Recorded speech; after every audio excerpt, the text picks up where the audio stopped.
বন্ধন নিউজে আপনাদের স্বাগত। শুরু করছি আজকের খবর।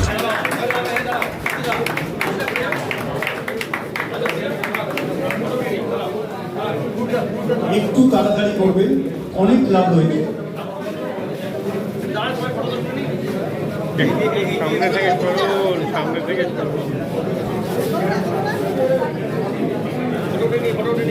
দোলনদির মুখ কাট হয়ে যাচ্ছে, দোলনদির মুখ কাট হয়ে যাচ্ছে। আজকে মুখ কাট হয়ে যাচ্ছে। হুগলি চিফ ফোর্স অ্যাসোসিয়েশনের এই সম্বর্ধনা সভা আমাদের সভাপতি, এরপরে ধনেখালি এনসিসি, এই মুহূর্তে দেখছেন বেঙ্গল স্পোর্টিং অ্যাসোসিয়েশন সম্বর্ধনা দিচ্ছে। বাণীচক্র ক্লাব শরৎ সরণী, বাণীচক্র ক্লাব শরৎ সরণী,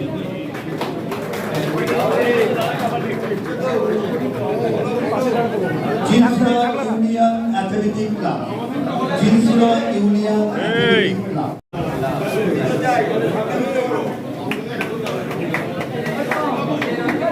সার্জার ক্রিকেট একাডেমি,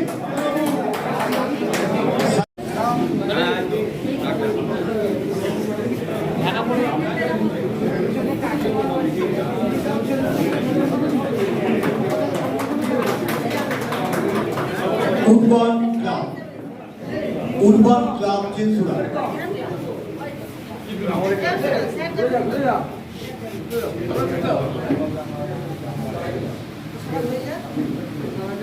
সাউথ। উপস্থিত সকল ক্রীড়াপ্রেমী, আমার এই শহর তথা এই জেলা বিভিন্ন প্রান্ত থেকে আগত সকল ক্রীড়াপ্রেমী বন্ধুদের আন্তরিক অভিনন্দন শুভেচ্ছা জানাই।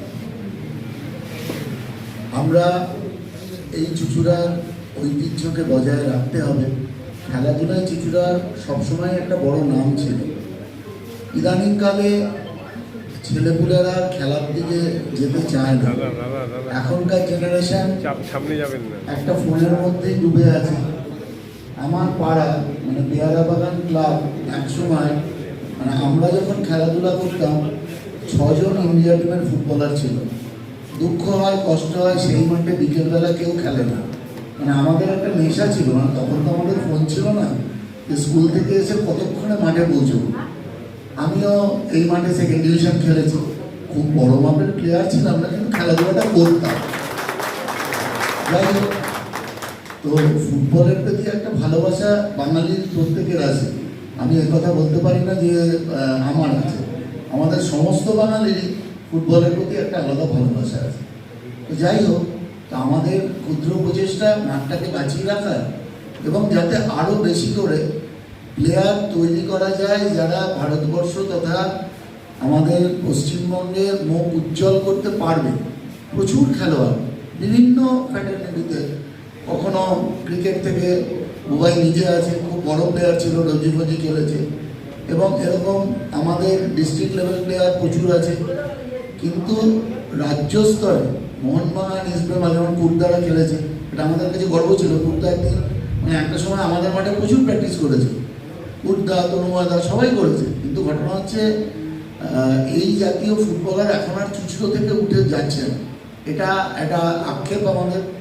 আগামী দিনে এই দিনটাকে ফিরিয়ে আসতে হবে যেন প্রতিটা প্রথম সারির দলে আমাদের এই জেলার কেউ না কেউ থাকে। এটা আমাদের প্রত্যেকের দায়িত্ব, আমাদের করতে হবে। মানে মোবাইল থেকে ঘুরিয়ে মাঠের দিকে ছেলেপুলেদের নিয়ে আসতে হবে। আর এটা আমাদেরও কিছু দোষ, আমরা হয়তো ঠিকমতো পরিচর্যা করতে পারিনি পরের জেনারেশনকে মাঠে নামানো। স্বল্প কদিন, মাত্র 10-15 দিন আমি এই দায়িত্বে কাজ করছি, দায়িত্ব নিয়ে চুঁচুড়ার কথা ভাববার সুযোগ পাচ্ছি। তো আমরা প্রথম পরিসরে আজকেই আমি আমাদের যে ইনডোর স্টেডিয়াম বলছি, ইনডোর স্টেডিয়াম আসলে ওটা একটা ডাম্পিং গ্রাউন্ড বা একটা বলা যায় মাল রাখবার জায়গা তৈরি, গোডাউন করা হয়েছে। কিন্তু এত খরচা করে, এত টাকা খরচা করে একটা ইনফ্রাস্ট্রাকচার তৈরি হলো, আর সেটা শুধুমাত্র ত্রিপল রাখবার জন্য ব্যবহার হবে, এটা হতে পারে? তো আমি মাননীয় ডিএম সাহেব এবং এসডিও ম্যাডাম, কালকে আমাদের প্রশাসনিক বৈঠক ছিল, আমি আমাদের মুখ্যমন্ত্রীকেও জানিয়েছি যে এটা ইতিমধ্যে আমাদের ওখানে ব্যাডমিন্টন, আমার চুঁচুড়ায় ব্যাডমিন্টন প্রশিক্ষণ কেন্দ্র নেই বললেই চলে। আপনাদের সকলকে সহযোগিতা করতে হবে। শুক্রবার দিন হয়তো এসডিও লেভেলে একটা মিটিং হবে, সেখানে সমস্ত ফ্যাটার্নিটির যারা মানে বলা যায় একসময় হয়তো ভেটারেন প্লেয়ার হোক বা ক্লাব চালায় দক্ষ, সেই বিষয়ে দক্ষ, এরকম লোকদের নিয়ে আমরা বসতে চাই। ওখানে আরও দুটো পার্ট করা যাবে।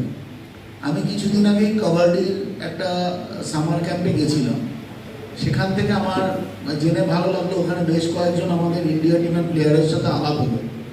তো ওদের একটা দাবি ছিল যে এখন কাবাডি প্রো কাবাডি লিগের জন্য বেশ জনপ্রিয় হয়েছে, আর তার জন্য ওদের এই মাঠে প্র্যাকটিস করে ওই উচ্চ লেভেলে যাওয়াটা সম্ভব হচ্ছে না, কারণ ওদের টাফে প্র্যাকটিস করতে হবে। তো আমরা এটা কথা বলেছি। তো এখানে মানে যেটুকু আমি আমার প্লেয়ার্স ফ্যাটার্নিটিদের থেকে নলেজ আমার যেটুকু গেন হয়েছে সেটা হচ্ছে ওটা একদম কংক্রিটের তৈরি হয়েছে। তো ওটায় আমরা উডেন প্ল্যাটফর্ম করে তার ওপর টার্ফ করে আমরা যাতে প্লেয়ারদের অসুবিধা না হয়, ওখানটায় কাবাডি এবং খোখো মানে যেটুকু আমার আলোচনা করে মনে হয়েছে যে এই দুটোকে আরেকটু যদি আমরা সুযোগ সুবিধা বাড়িয়ে দিতে পারি, আমাদের এখান থেকে অনেক প্লেয়ার যারা এই খেলাগুলো খুব একটা জনপ্রিয় বা ইয়ে নয়, তাই এগুলোকে জনপ্রিয় করে আরও ভারতবর্ষের বিভিন্ন প্রান্তে আমাদের প্লেয়াররা অনেক বড় সুযোগ পেতে পারে। দেখুন এখন বেড়াতেও আমরা অফবিটে যাই, চাকরিও আমরা, পড়াশোনাও এখন বিভিন্ন পার্টে হয়েছে। ছোটোবেলায় খেলাধুলা করি, দীর্ঘদিন মাঠের বাইরে, এখনও মাঝে মধ্যে সুযোগ পেলে ইচ্ছা করে ব্যাটটা ধরতে বা ফুটবলের দুটো লাগু মারতে। এটা সহজাত অভ্যাস, দীর্ঘদিন এগুলো আমরা এর মধ্যেই ছিলাম। মাঠের জীবনটা তো কোথাও শেষ করতে হয়, কেন বয়স বেড়েছে। ভালো লাগলো, একটা সময় খেলতে ভালো লাগতো, এখন খেলাধুলার উন্নয়নের সাথে যদি যুক্ত থাকতে পারি ভালো লাগে। আমার যে পরামর্শ সেটা আমি এখানে জানিয়েছি এবং আশা করব যে সমস্ত ফ্যাটার্নিটি, ক্রিকেট ফুটবল এটা জনপ্রিয়, আর বাকি প্রচুর খেলা আছে, প্রচুর ইভেন্ট আছে, যেগুলোয় আমাদের এই হুগলি জেলা অনেক মানে কেন্দ্রীয় মানে রাজ্য স্তর পেরিয়ে ন্যাশনাল লেভেলের অনেক প্লেয়ার এখান থেকে আছে, যারা সেই ফ্যাটার্নিটিতে খুব নাম করে। আমরা হয়তো তাদের খোঁজ রাখি। এখানে কাবাডি, খোখো, খোখো তো আমার পাড়াতেই খেলা হয়, এখানে প্রায় 6-7 জন ন্যাশনাল লেভেল প্লেয়ার আছে। তো আমাদের এটাই ভালো লাগবে যে আমাদের যেটা স্বপ্ন যে অলিম্পিক বা এশিয়ান, এখানে আমরা অনেকগুলো দেশের পেছনে আমাদের স্থান হবে, 1-2-3-এর মধ্যে থাকবো, এটা আমাদের স্বপ্ন, আমার প্রধানমন্ত্রী মুখ্যমন্ত্রীর স্বপ্ন। সেই স্বপ্নকে সাকার করার জন্য আমরাও হুগলিবাসী স্বপ্ন দেখি এই ইভেন্টগুলোতে আমার হুগলির ছেলেরা দক্ষতার সাথে সোনার মেডেল নিয়ে আসবে, আমরা হুগলিবাসী গর্বিত হব। সেই স্বপ্ন দেখার শুরুটা কোথাও থেকে করতে হবে। আজকে তার শুরুবাত হলো, আমরা সমস্ত ফ্যাটার্নিকে একই রকম সুযোগ দিই।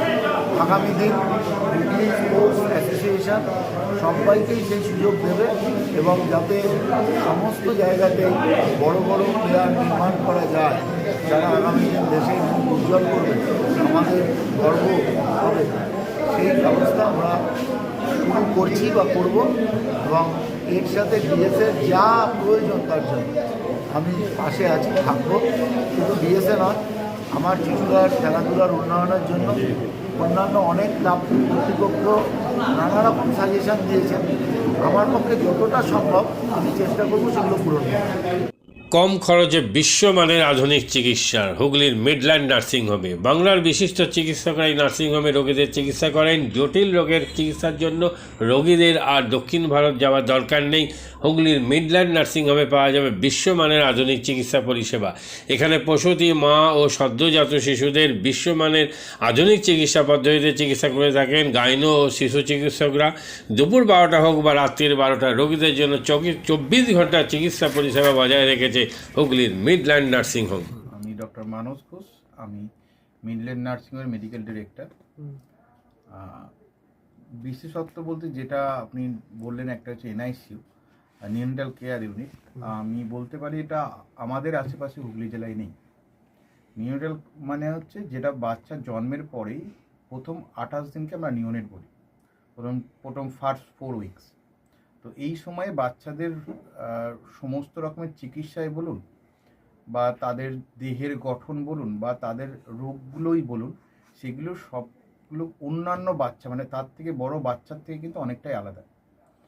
এবং এই ক্ষেত্রে বাচ্চারা খুব সেনসিটিভ হয়, বাচ্চাদের রোগ প্রতিরোধ ক্ষমতা অনেক সময় কম থাকে এবং এগুলোর জন্য স্পেশাল কেয়ার লাগে নিউনেট, এবং তাদের পুরো চিকিৎসা পার্টটা একটা আলাদাভাবে তৈরি হয় প্রথম 28 দিনের জন্য। আমরা এখানে চুঁচুড়া, বিশেষ করে চুঁচুড়া এবং হুগলিবাসীর জন্য এই জিনিসটা আমরা আনতে পেরেছি, যেখানে আমাদের বাচ্চাদের এই নিউনেটদের ক্রিটিক্যাল মানে খুব খারাপভাবে যে নিউনেটগুলো জন্মেছে বা যারা জন্মের পরে যারা হাঁপাচ্ছে বা যারা মেকোনিয়াম খেয়ে ফেলেছেন বা যাদের কোনো জন্মের পরে কোনো রকমের শ্বাসকষ্ট বলুন বা কোনো রকমের অসুবিধে হয়েছে বা জন্ডিস ধরা পড়েছে বা অন্য কোনো কমপ্লিকেশান হয়েছে, সেই ধরনের বাচ্চাদের চিকিৎসা করার জন্য উপযুক্ত ব্যবস্থা আমরা এখানে করতে পেরেছি। তার ভিতরে আমরা বলতে পারি আমাদের এখানে ওয়ার্মার আছে সাফিসিয়েন্ট, আমাদের এখানে 6টা বেডের জন্য ওয়ার্মার আছে এবং আমাদের এখানে ফটোথেরাপি মানে বাইলেয়ার ডবল সারফেস ফটোথেরাপি আছে যাদের কনজেনিটাল বা যাদের জন্ডিস ধরা পড়েছে তাদের জন্যে, এবং বাচ্চাদের ভেন্টিলেটার আছে আমাদের একদম নিওনেটদের জন্য। এই ভেন্টিলেটার সাধারণভাবে সব জায়গায় পাবেন না, এবং বাচ্চাদের বাবেল সিপ্যাপ যেটা একটা স্পেশালাইজ মেশিন, বাচ্চাদের যেহেতু ভেন্টিলেটার খুব বেশি লাগে না, কিন্তু বাবেল সিপ্যাপ বলে একটা জিনিস খুব বেশি লাগে তাদের অক্সিজেনের পরিমাণ কমে গেলে, তাদের শ্বাসকষ্ট হলে, সেটাও আমাদের এখানে আছে। এবং আমি কিছুদিন আগে আমাদের একটি বাচ্চা এখানে ভর্তি হয়েছিলেন যার শ্বাসকষ্ট হতে শুরু করেছিল জন্মের 6 ঘন্টা পর থেকে, এবং সুন্দরভাবে তাকে আমরা এখানে চিকিৎসা দিয়েছি। আমাদের এখানে দুজন খুব ইয়ং মানে এনথুজিয়াস্টিক পেডিয়াট্রিশিয়ান আছেন, ডক্টর মৈত্র এবং ডক্টর ঘোষ। তো তাদের দুজনের আন্ডারেই বাচ্চা ভর্তি ছিলেন। অন্য পেডিয়াট্রিশিয়ানরাও আসেন, বাট এনারা আমাদের এখানে সবসময়ই থাকেন মোটামুটি একটা স্তম্ভের মতো আমাদের নিউনেটাল কেয়ার ইউনিটের জন্য। এবং বাচ্চাটি এই মুহূর্তে খুবই ভালো আছে, তাকে আমরা ডিসচার্জ করেছি। এটা কি প্রিম্যাচিওর বেবিদের ক্ষেত্রে এটা বেশি প্রয়োজন হয়?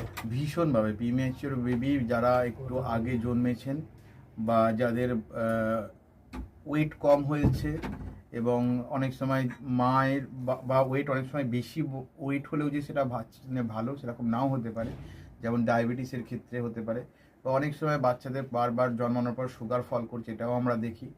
অনেকগুলো কারণেই যেগুলো জন্মের পরেই যে সমস্ত সমস্যাগুলো হয় সেগুলোর জন্য এরকম স্পেশালাইজ ইউনিট দরকার হয়, নিউনেটাল কেয়ার ইউনিট, এবং সেটা আমরা এখানে করতে পেরেছি। প্রথম কথা হচ্ছে জীবনের দাম সব থেকে বেশি, ঠিক আছে, এবং যে মা 10 মাস তার বাচ্চাটাকে গর্ভে ধারণ করেছেন তার জন্য সারা পৃথিবীর সব থেকে মূল্যবান জিনিস বা সেই বাবাটির জন্য কিন্তু সেই শিশুটি। রিগার্ডিং কস্ট যদি বলেন, আমরা এমনিতে একটা মফস্বল এলাকাতে থাকি এবং আমাদের পুরো নার্সিংহোমটাই মফস্বল এলাকাতে।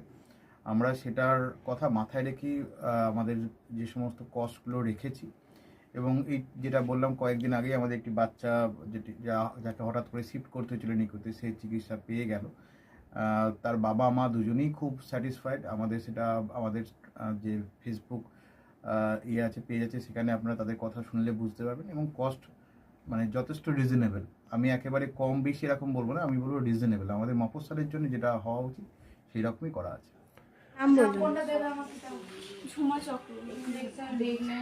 আপনার কি বাচ্চা আছে? কতদিন অ্যাডমিট ছিলেন এখানে? 4 দিন, আজকে নিয়ে 5 দিন ডিসচার্জ নিয়ে 5 দিন। কোন ডাক্তারের মানে আন্ডারে হচ্ছে? কৌশিক ব্যানার্জি। আর বাচ্চাকে কে দেখছিল? শুভদীপ মিত্র, ডক্টর শুভদীপ মিত্র। বাচ্চার কি হয়েছিল? শ্বাসকষ্ট ছিল, আর স্যাচুয়েশন পাচ্ছিল না। তার